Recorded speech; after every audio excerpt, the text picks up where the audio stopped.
El presidente Nayib Bukele se encuentra en una encrucijada, porque Donald Trump ya está cansado de él.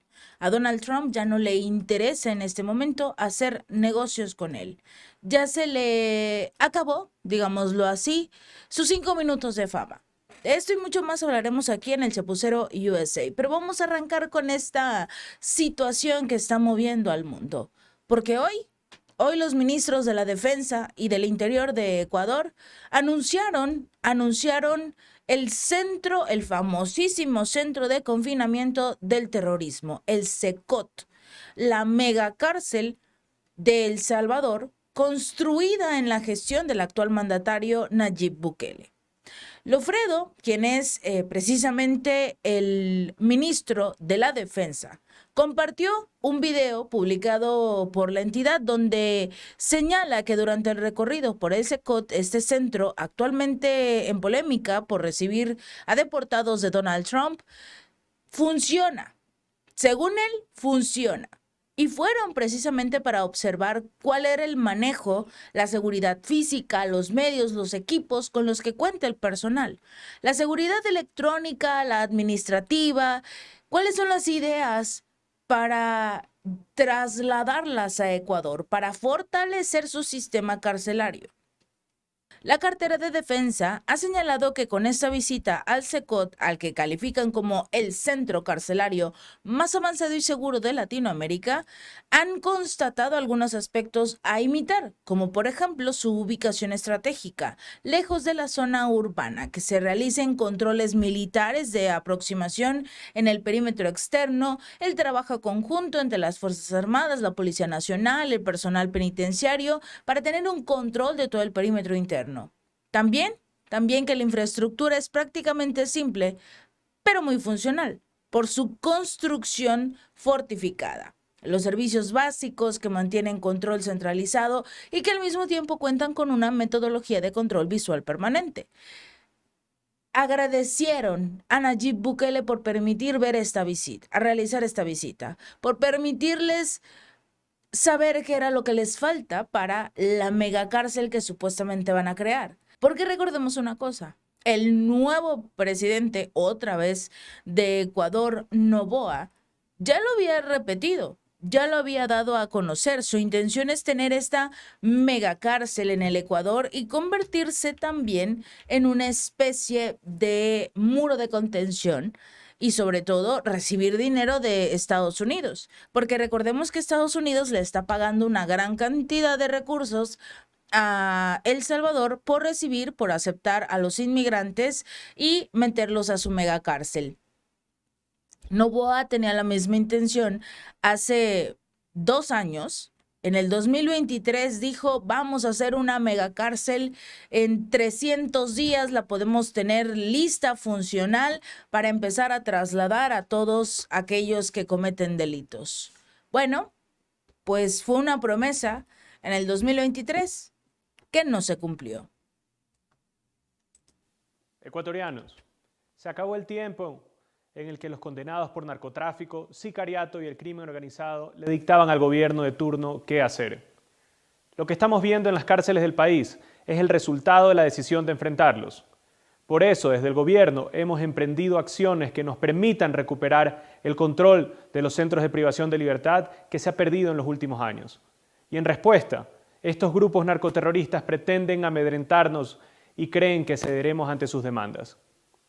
He dado disposiciones claras y precisas a los mandos militares y policiales para que intervengan en el control de las cárceles.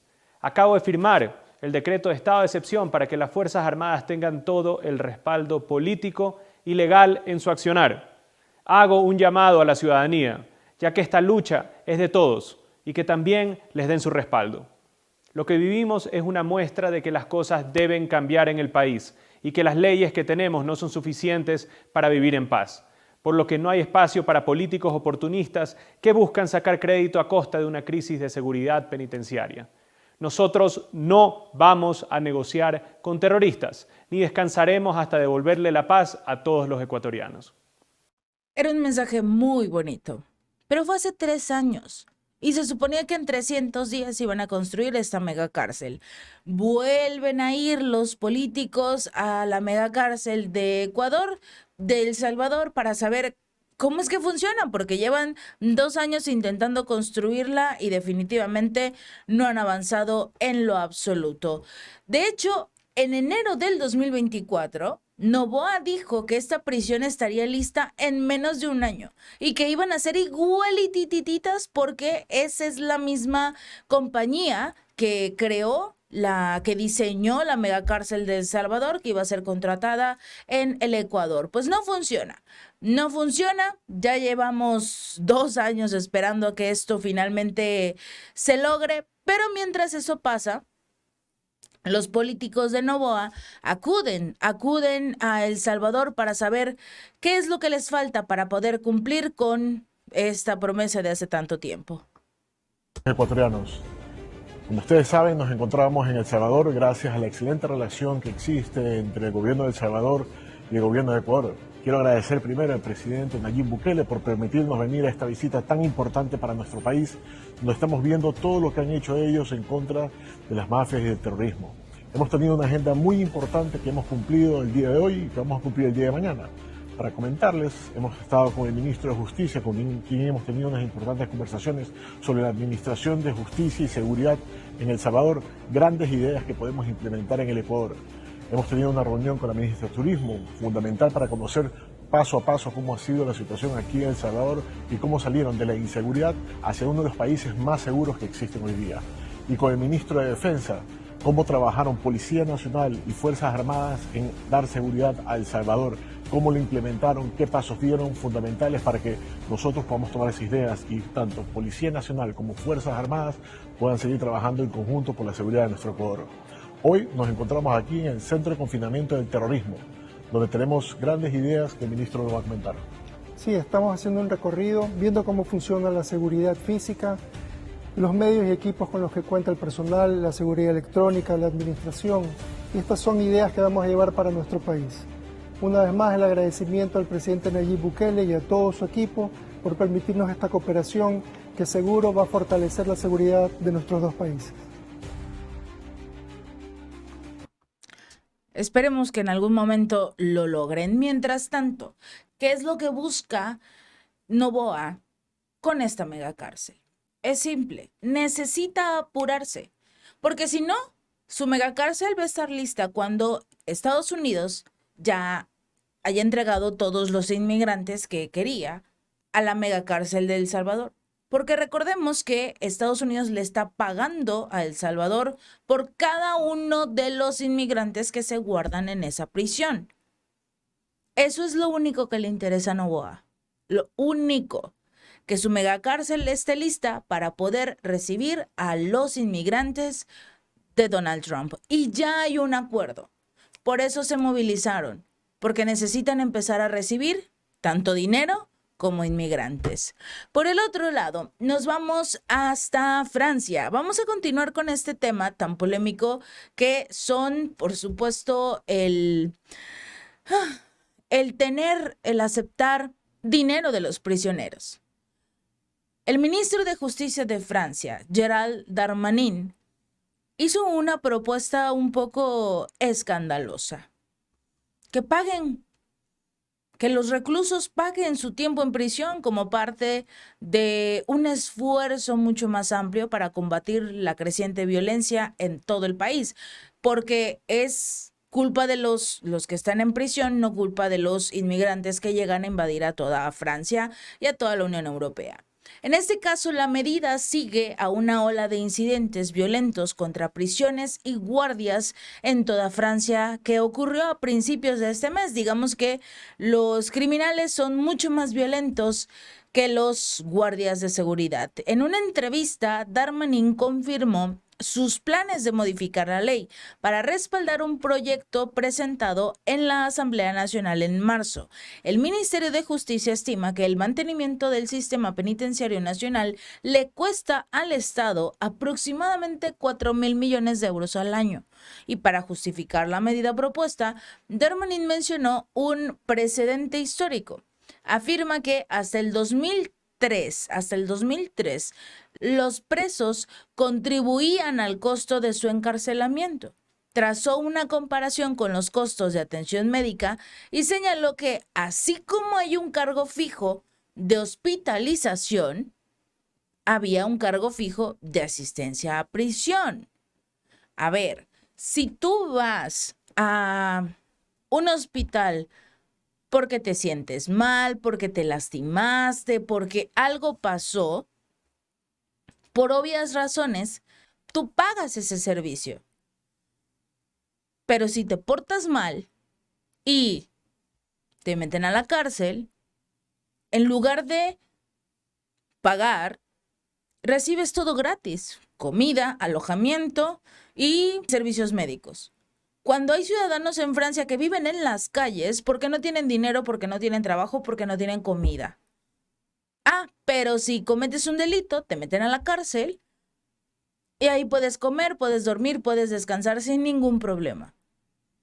Ese es el inconveniente.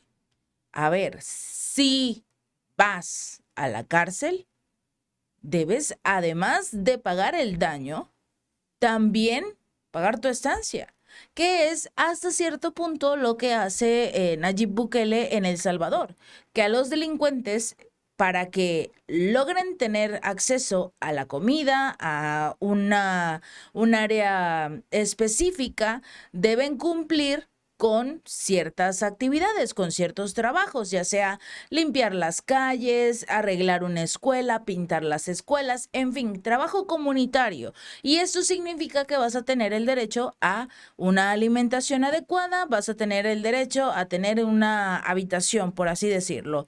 ¿Y qué es lo que quiere Francia? Que, recordemos, son de los países que estuvieron manifestándose en contra de Nayib Bukele, diciendo que violaba los derechos de los ciudadanos al cobrarle la comida. Van a hacer exactamente lo mismo, porque Francia en su momento tuvo políticas de contribución de los reclusos hasta el 2003, cuando fue eliminada durante la presidencia de Jacques Chirac. La propuesta surge en respuesta a una reciente ola de violencia dirigida contra las cárceles y funcionarios penitenciarios franceses en todo el país.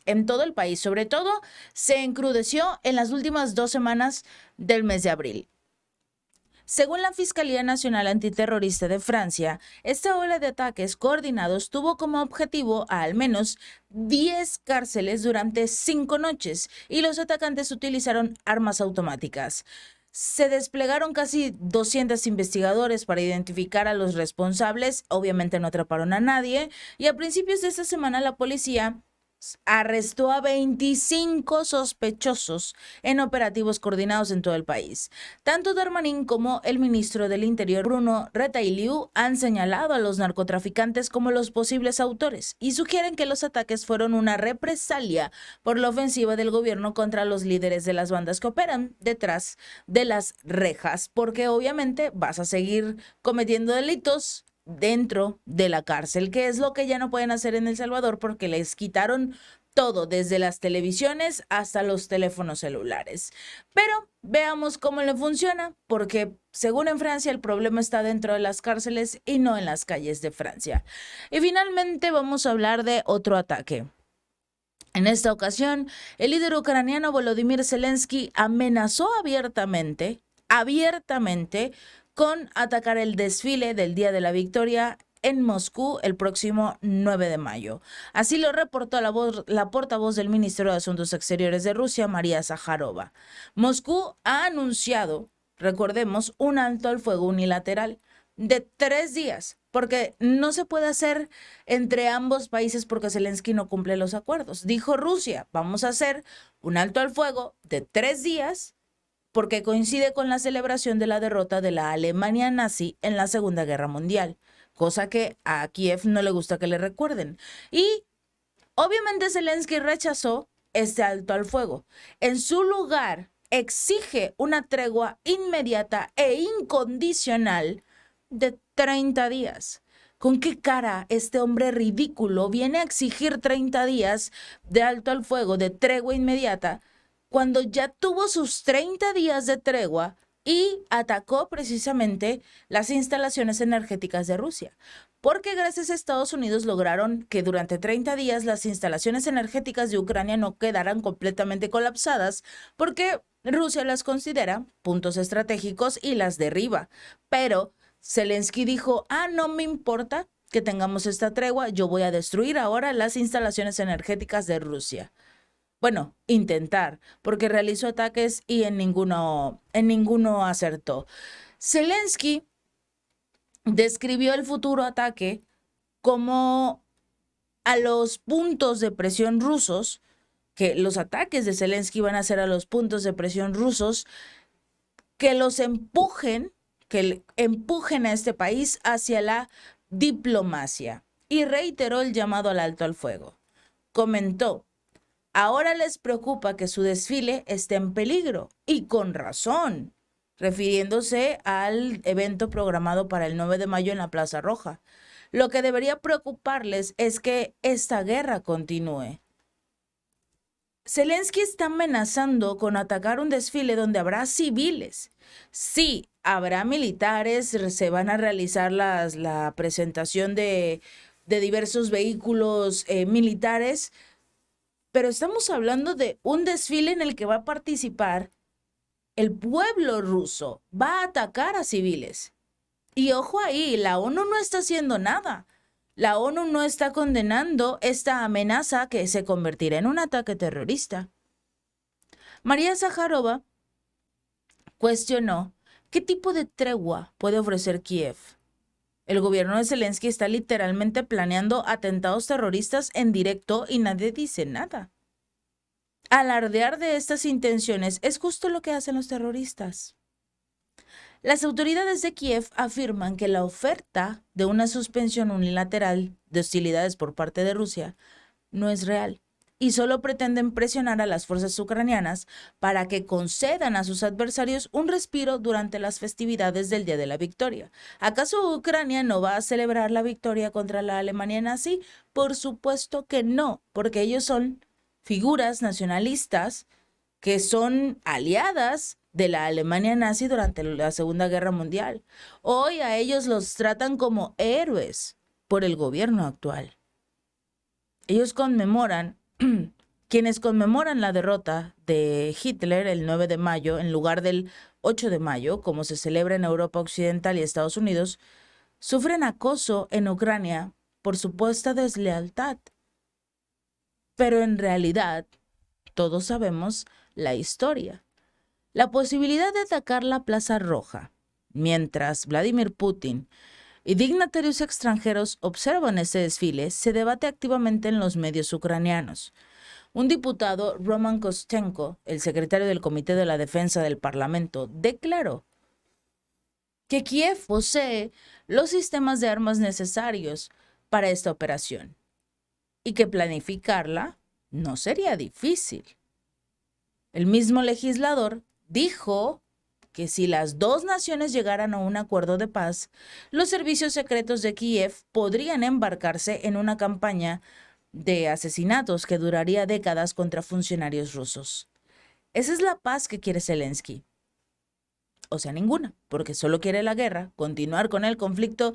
Y por cierto, el líder de China, el presidente de China, Xi Jinping, junto con diversos dignatarios, van a estar presentes en este desfile. El día de hoy se acaba de confirmar la presencia de Xi Jinping en este desfile. Se rumoraba, pero hoy se confirmó. Y casualmente Kiev lanza esta amenaza. Podrían llevarlo a una guerra a la cual definitivamente no quedará nada de Ucrania. No va a quedar nada de Ucrania. Si este video te gustó, no olvides darle like y compartir. Nos vemos la próxima.